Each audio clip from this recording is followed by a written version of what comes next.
After President Trump heralded the new jobs numbers in the Rose Garden today, the media engaged in such a disgusting, perpetual smear job that we felt that it was our duty to call it out and the perpetrators. The claim was best summarized by Bloomberg News reporter Eric Wasson. He said Trump says he hopes George Floyd is looking down from heaven and happy about the strong jobs numbers. Well, that is a lie. And that lie spread like wildfire among more prominent members like CNN's Jake Tapper and the New York Times' Peter Baker. It even made its way onto the cable airwaves. On MSNBC, Michael Steele, former RNC chair, that's embarrassing, called Trump's comments borderline blasphemous. Now, if the president had actually said what those media members were alleging, then his comments would be out of place and I'd call them out. But since we won't lie to you, here's what Trump said in its entirety.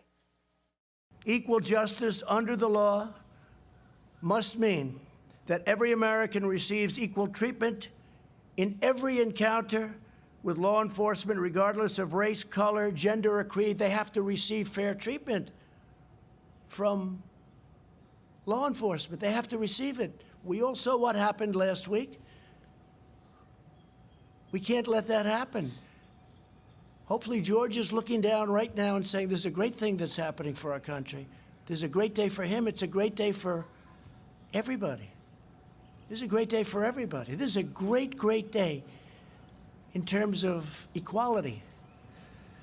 It's really what our Constitution requires, and it's what our country is all about. He's talking about equal protection under the law, regardless of race. This president has radicalized so many more people than ISIS ever did. What? God. Was she talking about the get her done flags and confused it with the bombs? This president has radicalized more people than ISIS. Nimmer, can you confirm?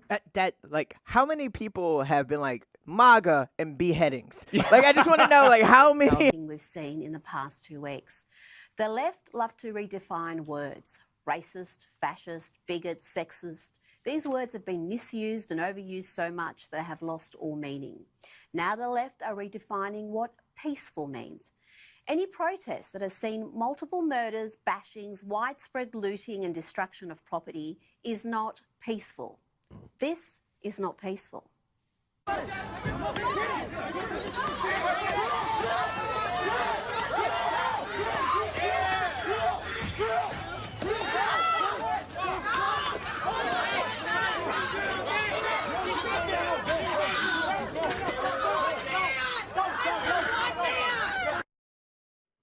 That was from California. This is from Antifa Central in Portland.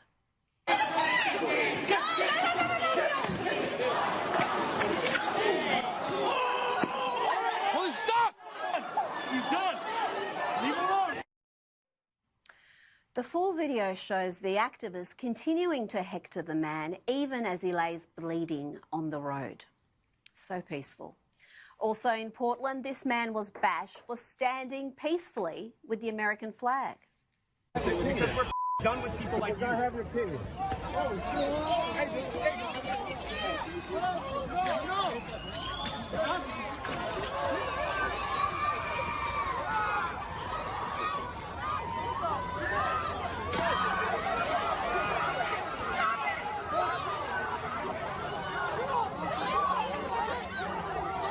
And this was Dave Dawn, a former St. Louis police captain who had served the community for 38 years.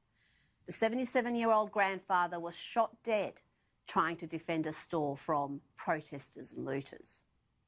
These are just a few examples of the violence. These are not peaceful protests. You don't have more than a dozen people killed, many more bashed. You don't have businesses and homes burned to the ground in peaceful protests. Imagine for a second if Trump supporters were involved in mass protests that saw the sort of lawlessness we've seen in recent days.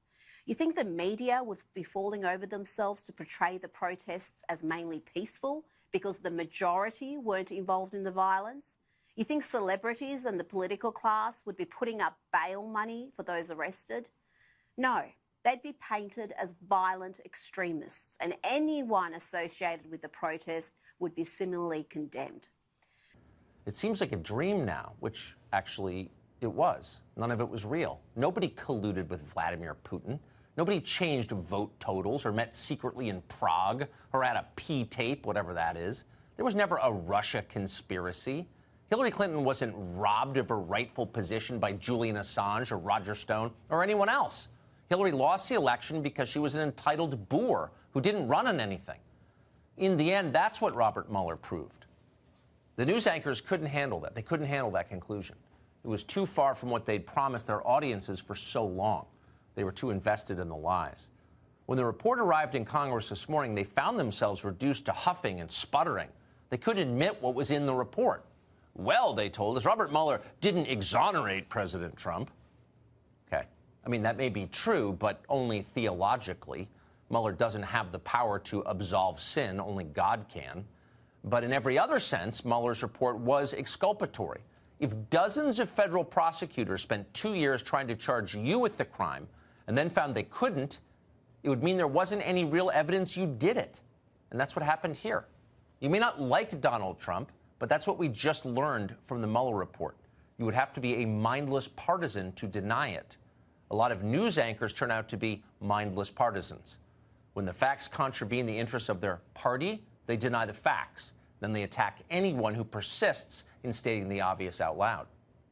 Watch what changes here with the lower third. Let's roll this clip, and I'm going to talk over it so I can point it to people. The video is graphic, very hard 8 p.m. to curfew watch, ordered but after set the violent scene first. protests Walk over us police through shooting of what you're unarmed about. black man in Wisconsin. That's what it's saying underneath there with Beans Blitzer. Well, there are a lot of investigations. Decent And then summary. look, goes away. Trying to figure out what led Someone's up saying, to "Oh, shit." Jacob Blake being shot. But what we do Now know it comes for back. sure is that Exact people same are thing. angry. 8 p.m. They curfew have ordered after expressed that protest. anger They just to- removed the word violent. Oh, In other words, no. there was someone there who wrote this up, and there was a Jameson behind his shoulder like, "Oh, what are you doing? Honest journalism there? That's not what we do with this outfit here at CNN. Change it, see?" Exactly. This last-ditch effort to persuade Americans that there is a crisis at the southern border, did it work? This is a manufactured crisis. At the heart of this whole thing are a whole bunch of lies. We have a president who will go on TV tonight and lie and lie and lie some more. This is a manufactured crisis. Wouldn't we be there because it was a crisis? They were being overrun. Yeah. You know, there's something manufactured about this. Yeah. There's no crisis. It's a manufactured crisis. This is a manufactured crisis. A non-crisis at the border that's really not fooling anybody. Customs and Border Protection documents revealing an emerging crisis at the border.